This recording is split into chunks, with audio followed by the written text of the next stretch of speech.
नमस्कार साथियों, स्वागत है आपका आरपीएससी गुरुजी यूट्यूब चैनल पर। हम अगस्त 2025 की अंतर्राष्ट्रीय क्रोनोलॉजी पढ़ रहे थे। इसमें हमने मासिक घटनाओं से लेकर खेल परिदृश्य तक पढ़ लिया था। आज हम इस वीडियो में देखेंगे अद्यतन सामान्य ज्ञान के बारे में। आइए शुरू करते हैं अद्यतन सामान्य ज्ञान को। एसएसबी के नए महानिदेशक कौन बने हैं? संजय सिंघल। कब बने? 29 जुलाई 2025 को। एसएसबी का पूरा नाम क्या है? सशस्त्र सीमा बल। संजय सिंघल वर्तमान में किस पद पर थे? सीमा सुरक्षा बल के विशेष महानिदेशक के पद पर। 1 सितंबर 2025 से 31 दिसंबर 2028 तक इस पद पर काम करेंगे। संजय सिंघल अमृत मोहन प्रसाद का स्थान लेंगे। इरडाई के नए अध्यक्ष कौन बने हैं? अजय सेठ। इरडाई यानी IRDAI का पूरा नाम क्या है? भारतीय बीमा नियामक व विकास प्राधिकरण। अजय सेठ देवाशीष पांडा का स्थान लेंगे। भारतीय बीमा नियामक व विकास प्राधिकरण के अध्यक्ष की नियुक्ति 3 वर्ष या 65 वर्ष की आयु जो भी पहले हो तक होती है। इरडाई का मुख्यालय कहाँ पर है? हैदराबाद, तेलंगाना में। इरडाई की स्थापना कब की गई थी? 19 अप्रैल 2000 को। आरपीएफ यानी रेलवे सुरक्षा बल की पहली महिला महानिदेशक कौन बनी है? सोनाली मिश्रा। 13 जुलाई 2025 को इन्हें नियुक्त किया गया है। ये मनोज यादव का स्थान लेंगी। सोनाली मिश्रा साथियों देश की पहली महिला महानिरीक्षक यानी IGB बनी थी। राष्ट्रपति द्रौपदी मुर्मू ने 2 राज्यों के राज्यपाल की तथा 1 राज्य के उपराज्यपाल की नियुक्ति 14 जुलाई 2025 को की है। तो याद रखना, राज्यपाल की नियुक्ति कौन करता है? राष्ट्रपति। और यूटी के उपराज्यपालों की राष्ट्रपति। हरियाणा का राज्यपाल बनाया है प्रोफेसर असीम कुमार घोष को। गोवा का राज्यपाल बनाया है अशोक गजपति राजू को। लद्दाख का उपराज्यपाल बनाया है कविंदर गुप्ता को। असीम कुमार घोष एक शिक्षाविद और प्रशासनिक अनुभव वाले व्यक्ति हैं। अशोक गजपति आंध्र प्रदेश के वरिष्ठ नेता व केंद्रीय नागरिक उड्डयन मंत्री रह चुके हैं। कविंदर गुप्ता जम्मू कश्मीर के वरिष्ठ नेता हैं और पूर्व में राज्य के उप मुख्यमंत्री भी रह चुके हैं। अनुच्छेद 153 के अनुसार प्रत्येक राज्य का एक राज्यपाल होता है। अनुच्छेद 155 के तहत राज्यपाल की नियुक्ति राष्ट्रपति अपने हस्ताक्षर और मुद्रा सहित अधिपत्र द्वारा करता है। अनुच्छेद 239 केंद्र शासित प्रदेशों का प्रशासन राष्ट्रपति द्वारा नियुक्त प्रशासक के माध्यम से किया जाता है। राज्यपाल को शपथ कौन दिलाता है? उस राज्य का मुख्य न्यायाधीश या उसकी अनुपस्थिति में ज्येष्ठतम न्यायाधीश। इनका कार्यकाल सामान्यतः 5 वर्ष का होता है, लेकिन वे पद पर राष्ट्रपति के प्रसाद पर्यंत बने रहते हैं। अनुच्छेद 157 में राज्यपाल की योग्यता है भारत का नागरिक हो 35 वर्ष की आयु पूरी कर चुका हो, किसी लाभ के पद पर न हो। NMC के नए अध्यक्ष किसे नियुक्त किया गया है? डॉक्टर अभिजीत सेठ को। NMC का पूरा नाम क्या है? राष्ट्रीय चिकित्सा आयोग यानी national medical commission. Doctor Abhijit Seth Surendra Chandra Sharma का स्थान लेंगे। NMC की स्थापना 25 सितंबर 2020 को की गई थी। भारत में चिकित्सा क्षेत्र का शीर्ष नियामक निकाय है। NMC का मुख्यालय कहाँ पर है? नई दिल्ली में। NMC की स्थापना किसकी जगह की गई थी? MCI medical council of India की जगह। केंद्र सरकार ने 14 जुलाई 2025 को उच्च न्यायालय के मुख्य न्यायाधीश और न्यायाधीशों की नियुक्ति व स्थानांतरण किए हैं। साथियों, ये नियुक्ति व स्थानांतरण किसकी मंजूरी के बाद किया जाता है? राष्ट्रपति की मंजूरी के बाद। यह सिफारिश मुख्य न्यायाधीश BR गवई की अध्यक्षता वाली सुप्रीम कोर्ट कोलेजियम द्वारा की गई थी। 4 उच्च न्यायालय के मुख्य न्यायाधीशों का ट्रांसफर किया गया है। न्यायमूर्ति KR श्रीराम, मद्रास से राजस्थान। तो राजस्थान उच्च न्यायालय के मुख्य न्यायाधीश कौन बन गए हैं? KR श्रीराम। मनिंद्र मोहन श्रीवास्तव राजस्थान से मद्रास। न्यायमूर्ति एम.एस. रामचंद्र राव झारखंड से त्रिपुरा। न्यायमूर्ति अपरेश कुमार सिंह हैं त्रिपुरा से तेलंगाना। तो के.आर. श्रीराम राजस्थान के मुख्य न्यायाधीश, मनिंद्र मोहन श्रीवास्तव मद्रास के मुख्य न्यायाधीश, एम.एस. रामचंद्र राव त्रिपुरा के मुख्य न्यायाधीश, अपरेश कुमार सिंह तेलंगाना के मुख्य न्यायाधीश। नए न्यायाधीश 5 नए मुख्य न्यायाधीश की भी नियुक्ति की गई है।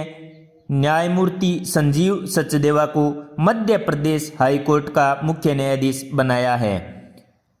तरलोक सिंह चौहान को झारखंड हाईकोर्ट का मुख्य न्यायाधीश बनाया है। विभू बाखरू को कर्नाटक हाईकोर्ट का मुख्य न्यायाधीश बनाया है। आशुतोष कुमार को गुवाहाटी हाईकोर्ट का मुख्य न्यायाधीश बनाया है। विपुल मनुभाई पंचोली को पटना हाईकोर्ट का न्यायाधीश बनाया है। उच्च न्यायालय के मध्य न्यायाधीशों का स्थानांतरण किया गया है। तो साथियों, इन्हें आप पॉज करके आराम से पढ़ सकते हैं। न्यायमूर्ति संजीव प्रकाश शर्मा को पंजाब और हरियाणा से राजस्थान में ट्रांसफर कर दिया है। राजस्थान वाले इसे याद करें। और न्यायमूर्ति अरुण मोगा को राजस्थान से दिल्ली में ट्रांसफर कर दिया है और चंद्रशेखर को राजस्थान से बॉम्बे में ट्रांसफर कर दिया है।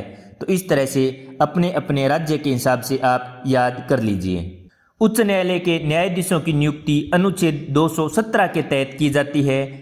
ट्रांसफर अनुच्छेद 222 के तहत किया जाता है। न्याय में कोई खतरा ना हो, इसलिए अनुच्छेद 217 के तहत न्यायाधीशों की नियुक्ति की जाती है। ट्रांसफर 222 के तहत किया जाता है ताकि गुटबाजी ना हो। न्यायाधीशों की नियुक्ति और ट्रांसफर सुप्रीम कोर्ट कोलेजियम की सिफारिश के आधार पर की जाती है, जिसका अध्यक्ष कौन होता है? CJI। और अंतिम मंजूरी कौन प्रदान करता है? भारत का राष्ट्रपति। केंद्रीय कानून और न्याय मंत्री कौन है? अर्जुन राम मेघवाल। भारत के मुख्य न्यायाधीश कौन है? B.R. गवई। आप नीचे कमेंट में बताइए राजस्थान के मुख्य न्यायाधीश कौन हैं। गिफ्ट सिटी के प्रबंध निदेशक एवं CEO किसे नियुक्त किया गया है? संजय कौल को। गिफ्ट सिटी कहाँ पर है? गुजरात में। गिफ्ट सिटी साथियों भारत का पहला परिचालित स्मार्ट सिटी है तथा देश का पहला अंतर्राष्ट्रीय वित्तीय सेवा केंद्र है। अटल नवाचार मिशन का मिशन निदेशक किसे बनाया गया है? यानी AIM का मिशन निदेशक। तो सही उत्तर आएगा दीपक बगला को। अटल नवाचार मिशन क्या करता है? नवाचार को बढ़ावा देता है, स्टार्टअप्स का समर्थन करता है। भारतीय जीवन बीमा निगम का प्रबंध निदेशक और मुख्य कार्यकारी अधिकारी किसे बनाया गया है? R. दोराईस्वामी को। ये 62 वर्ष की आयु पूरी होने तक पद पर बने रहेंगे। हिंदुस्तान यूनिलीवर लिमिटेड का CEO और प्रबंध निदेशक किसे बनाया गया है? प्रिया नायर को। एप्पल का मुख्य परिचालन अधिकारी किसे बनाया गया है? सबीह खान को। सबीह खान का संबंध कहां से है? मुरादाबाद उत्तर प्रदेश से। किन का स्थान लिया है? जेफ विलियम्स का। BMW समूह इंडिया का अध्यक्ष एवं मुख्य कार्यपालक अधिकारी किसे नियुक्त किया है? हरदीप सिंह बरार को। ICC का मुख्य कार्यकारी अधिकारी किसे नियुक्त किया है? संजोग गुप्ता को। संजोग गुप्ता जोप एलार्डिस का स्थान लेंगे। RBIH यानी रिजर्व बैंक इनोवेशन हब का मुख्य कार्यकारी अधिकारी किसे नियुक्त किया है? साहिल किन्नी को। ये राजेश बंसल का स्थान लेंगे। RBIH की स्थापना 2022 में की गई थी। कहाँ पर? बेंगलुरु में। RBIH क्या करता है? नवाचार को प्रोत्साहित करता है। सरकार, बैंक, स्टार्टअप्स और तकनीकी कंपनियों के बीच सहयोग को बढ़ावा देता है। सेबी का CEO किसे नियुक्त किया है? सुनील जयवंत कदम को। केंद्रीय प्रत्यक्ष कर बोर्ड के अध्यक्ष का कार्यकाल 1 वर्ष के लिए बढ़ा दिया है। अब 30 जून 2026 तक रवि अग्रवाल CBDT के अध्यक्ष रहेंगे। CBDT वित्त मंत्रालय के राजस्व विभाग के अंतर्गत आता है। गृह सचिव गोविंद मोहन के कार्यकाल में वृद्धि कर दी है। अब इनका कार्यकाल 22 अगस्त 2026 तक होगा। दक्षिणी कोरिया के प्रधानमंत्री कौन बने हैं? किम मिन सियोक। कौन? किम मिन सियोक। थाईलैंड के कार्यवाहक प्रधानमंत्री कौन बने हैं? फूमथम वेचायाचाई। थाईलैंड के प्रधानमंत्री फूमथम वेचायाचाई। सूरीनाम के राष्ट्रपति कौन बने हैं? Jennifer ग्रिलिंग्स Siemens. यूक्रेन के प्रधानमंत्री कौन बने हैं? याद रखना, यूक्रेन के प्रधानमंत्री बने हैं यूलिया स्विरिडेनको। तो यूलिया स्विरिडेनको यूक्रेन के प्रधानमंत्री बने हैं। रवांडा के प्रधानमंत्री बने हैं जस्टिस नसेंगियुमुआ। भारतीय फुटबॉल टीम के कोच मनोला मार्केज ने इस्तीफा दे दिया है। इनका कार्यकाल 1 साल बाकी था, लेकिन आपसी सहमति से इन्होंने इस्तीफा दे दिया। कारण, भारतीय टीम ने 8 मैच खेले थे, जिसमें से केवल 1 मैच ही जीत पाई। 1 मैच में जीत किसके खिलाफ मिली थी? मालदीव के खिलाफ मैत्री मैच में।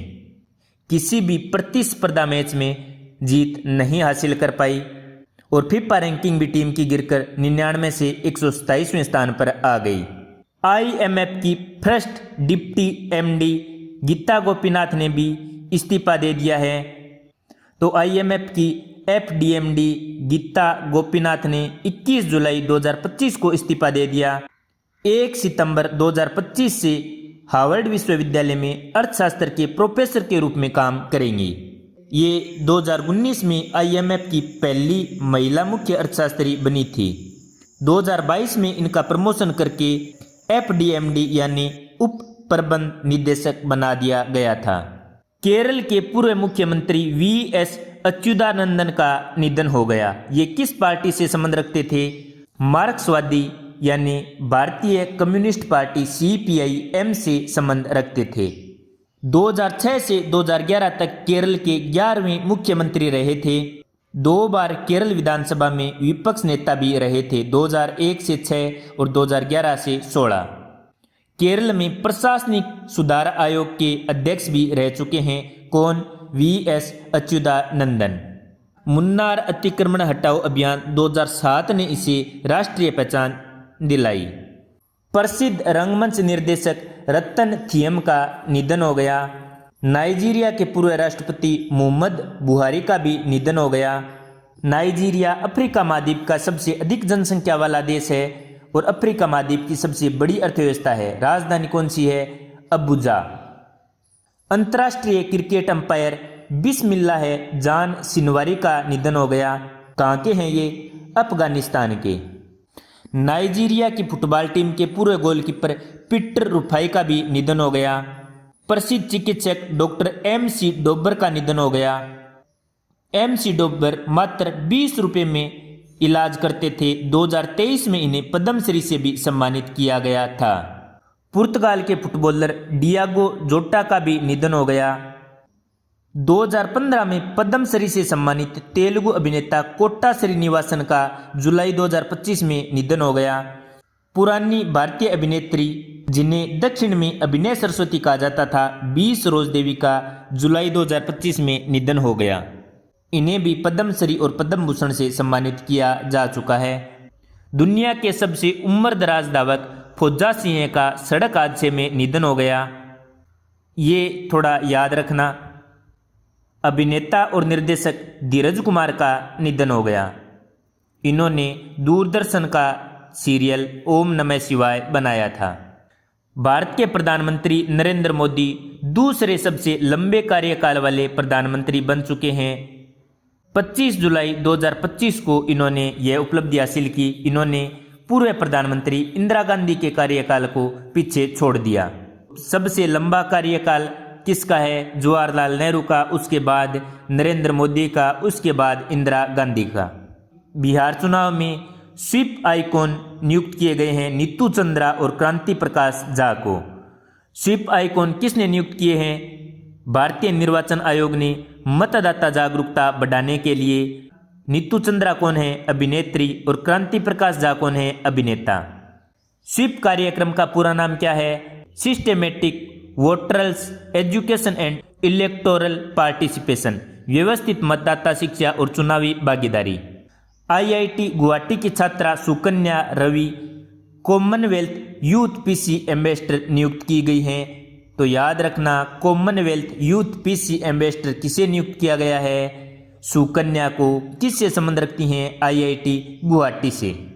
2025 से 27 के लिए इन्हें नियुक्त किया गया है।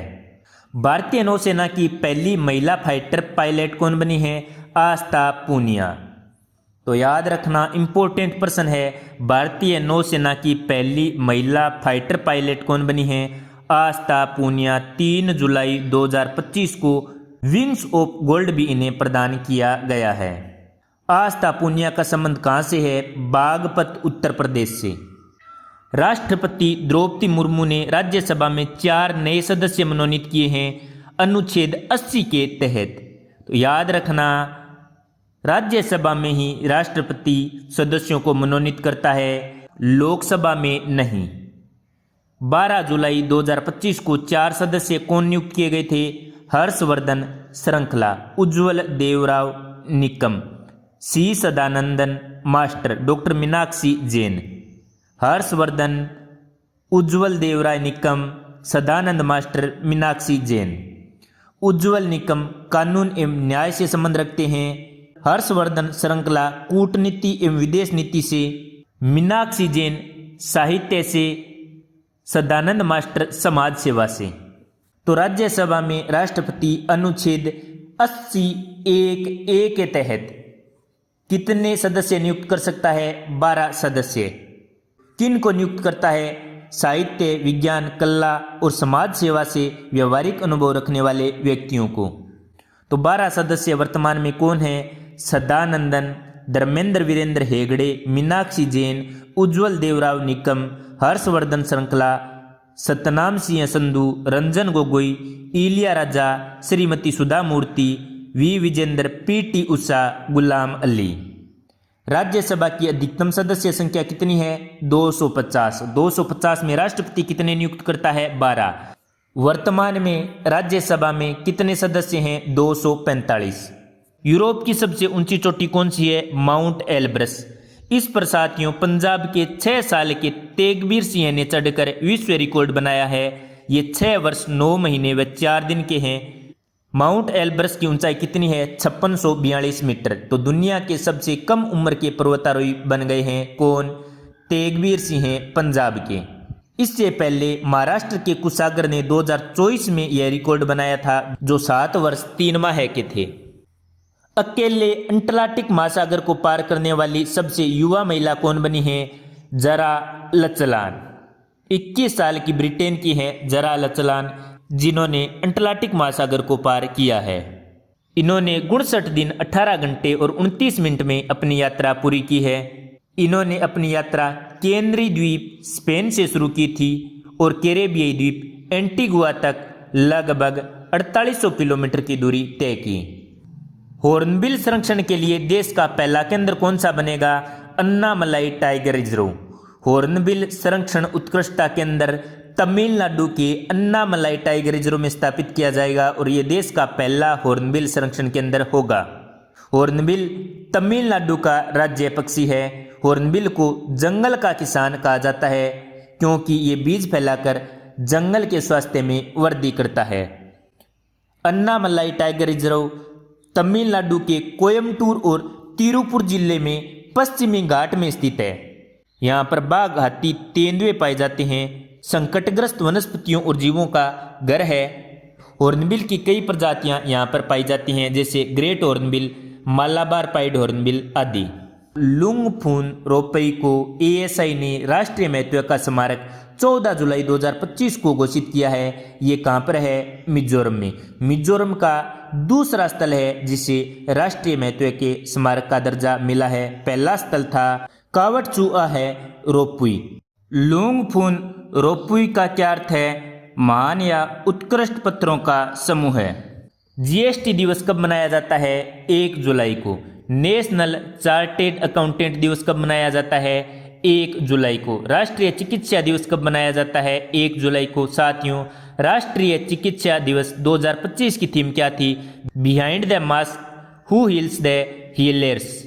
एसबीआई का स्थापना दिवस 1 जुलाई को। तो याद रखना जीएसटी दिवस, सीए दिवस, राष्ट्रीय चिकित्सा दिवस, एसबीआई स्थापना दिवस, ये सभी 1 जुलाई को मनाए जाते हैं। विश्व यूएफओ दिवस 2 जुलाई को। यूएफओ का पूरा नाम अनआइडेंटिफाइड फ्लाइंग ऑब्जेक्ट। विश्व खेल पत्रकारिता दिवस 2 जुलाई को। खेल पत्रकारिता दिवस और विश्व यूएफओ दिवस 2 जुलाई को मनाए जाते हैं। अंतर्राष्ट्रीय प्लास्टिक बैग मुक्त दिवस 3 जुलाई को।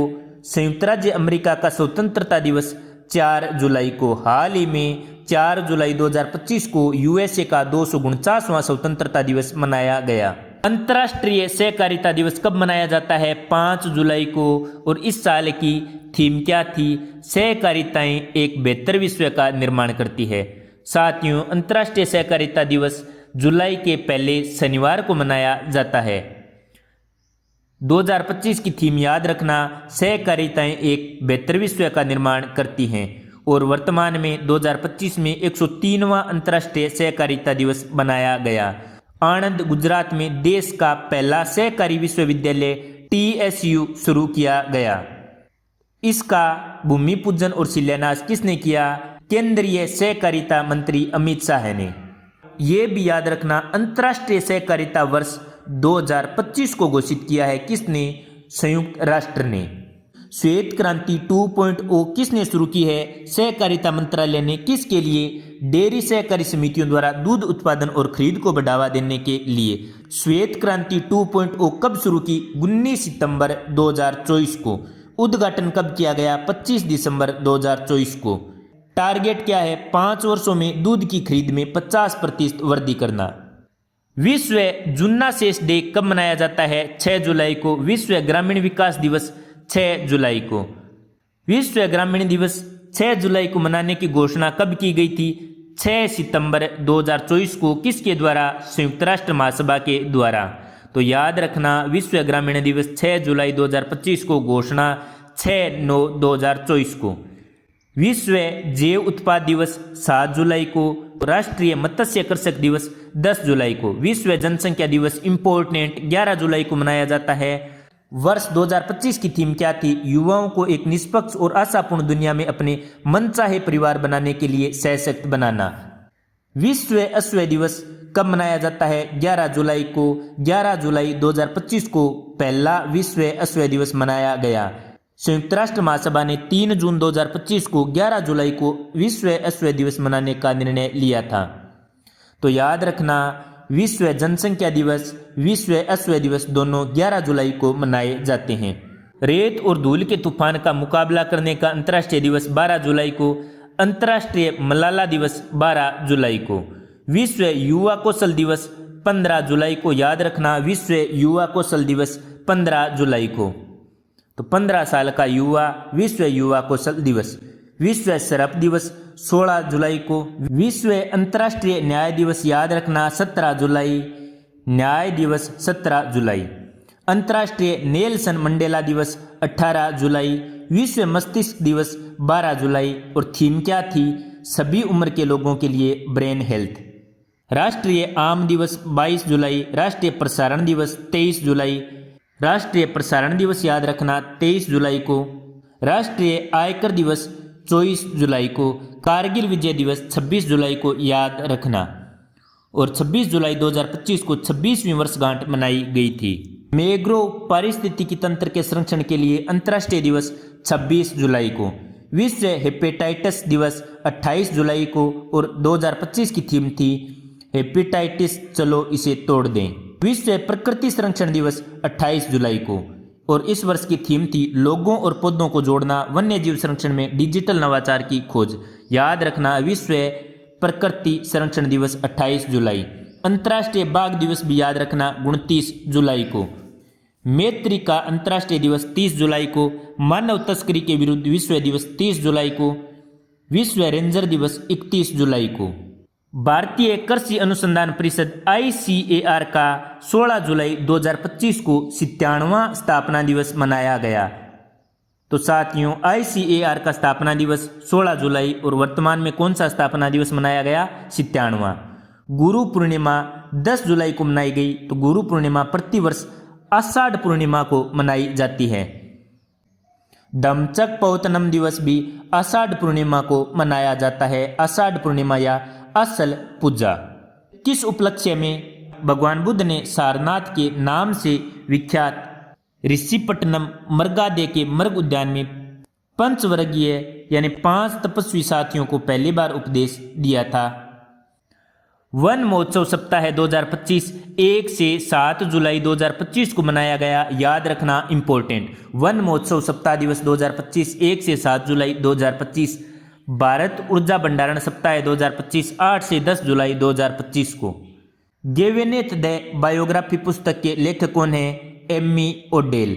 संयुक्त समुद्री अभ्यास जामाता किन देशों के बीच किया गया?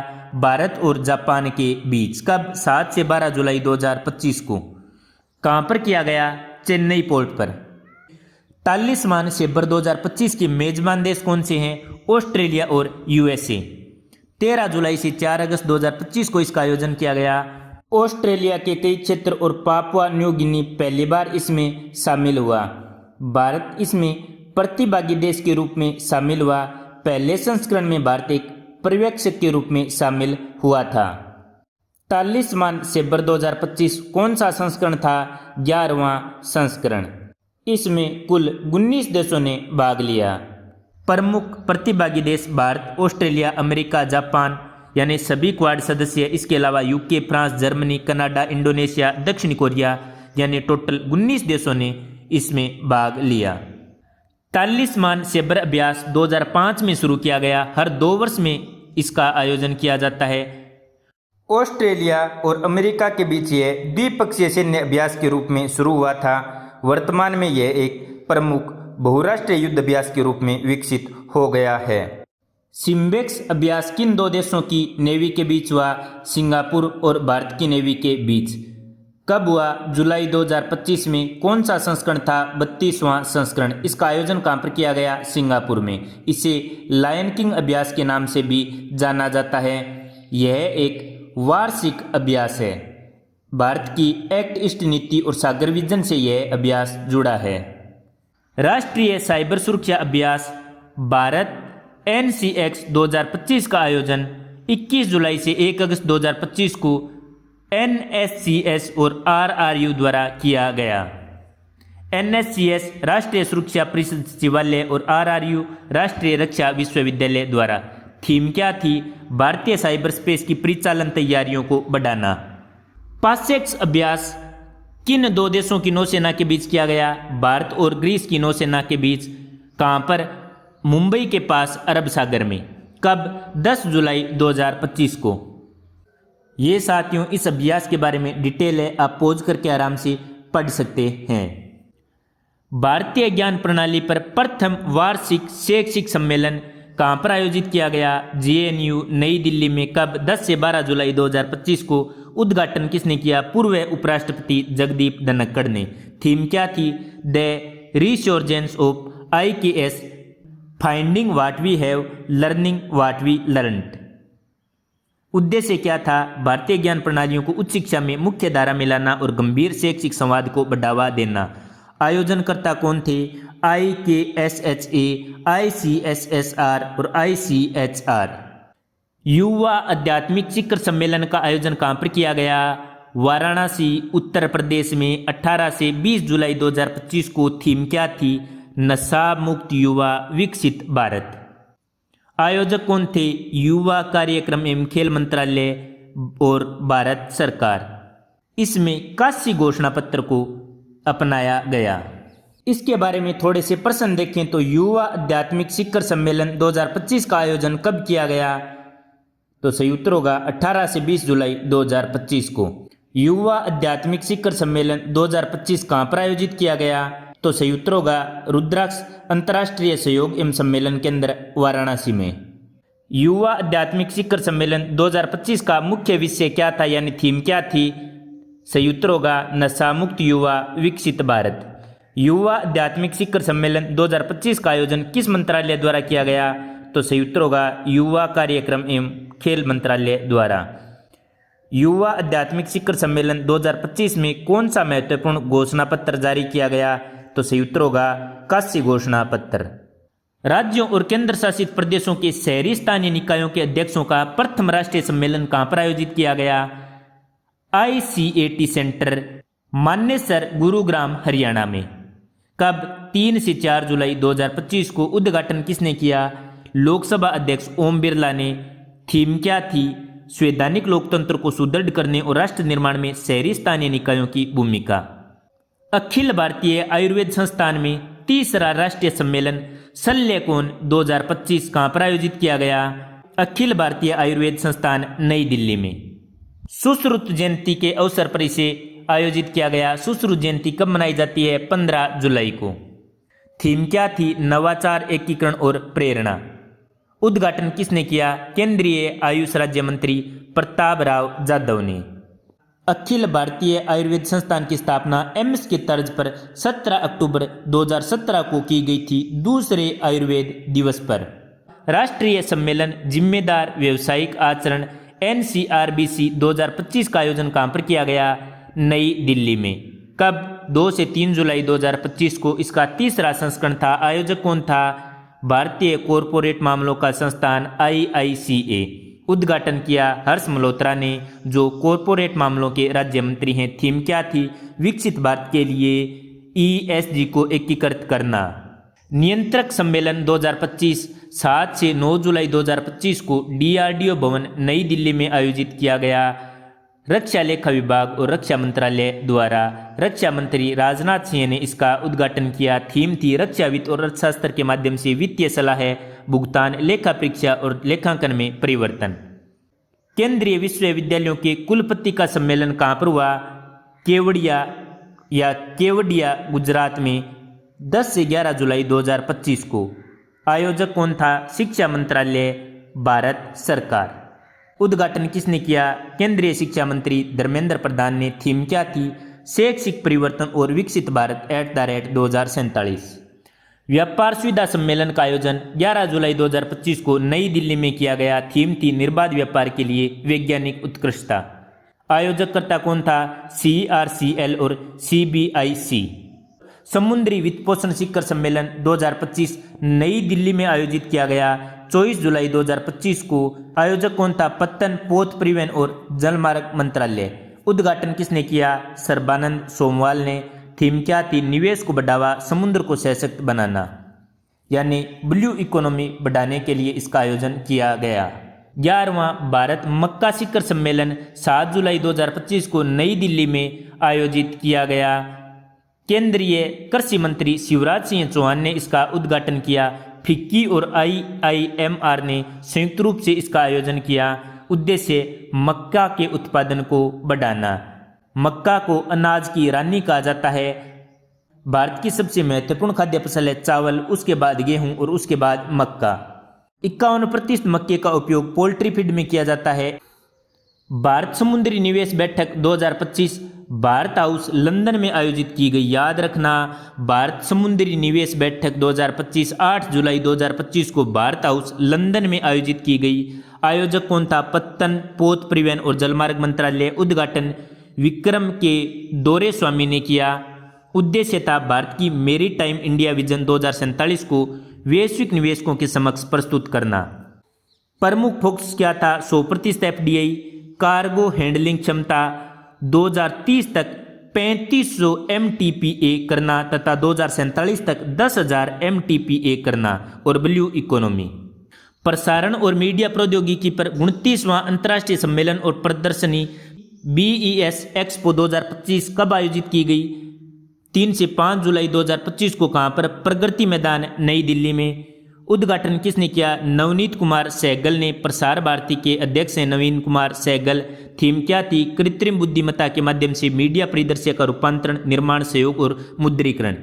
भारत की पांडुलिपि विरासत पर पहला वैश्विक सम्मेलन कब आयोजित किया जाएगा? 11 से 13 सितंबर 2025 को भारत मंडपम, नई दिल्ली में। भारत सरकार का संस्कृति मंत्रालय इसका आयोजन करेगा। थीम क्या होगी? भारत की पांडुलिपि विरासत पर पहला वैश्विक सम्मेलन। माइक्रोसॉफ्ट ने दवा खोज में तेजी लाने के लिए AI बायोम EMU-1 लॉन्च किया। माइक्रोसॉफ्ट ने इसे डायग्नोस्टिक आर्किटेक्चर नाम दिया है। यह क्या है, एक डीप लर्निंग मॉडल है जो एक जीपीयू पर काम करता है। शिशुओं के लिए पहली मलेरिया दवा कोर्टेम बेबी को मंजूरी मिली है। छोटे बच्चों के लिए दुनिया की पहली मलेरिया की दवा है। इसे नोवार्टिस कंपनी द्वारा विकसित किया गया और नाम दिया गया है कोर्टेम बेबी। यह 2 से 5 किलोग्राम वजन वाले शिशुओं के लिए उपयुक्त है। स्विट्जरलैंड की स्वास्थ्य एजेंसी ने इसे मंजूरी प्रदान की है। एशिया की सबसे बुजुर्ग हथनी वत्सला का निधन हो गया है। 8 जुलाई 2025 को वत्सला कहाँ पर थी? पन्ना टाइगर रिजर्व मध्य प्रदेश में। 100 वर्ष से अधिक आयु में इनका निधन हुआ है। पहला एस्ट्रो टूरिज्म फेस्टिवल कहाँ पर आयोजित किया गया है? लद्दाख में। कब? 27 से 28 जून 2025 को। किसने आयोजन किया है? लद्दाख पर्यटन विभाग और भारतीय खगोल भौतिक संस्थान ने। पैराशूट रेजिमेंट के किस अधिकारी को उप सेना प्रमुख नियुक्त किया है? लेफ्टिनेंट जनरल पुष्पेंद्र सिंह को। भारतीय मूल के वह ब्रिटिश अर्थशास्त्री और हाउस ऑफ लॉर्ड्स के सदस्य हैं जिनका 29 जुलाई 2025 को निधन हो गया, डॉक्टर लॉर्ड मेघनाथ देसाई का।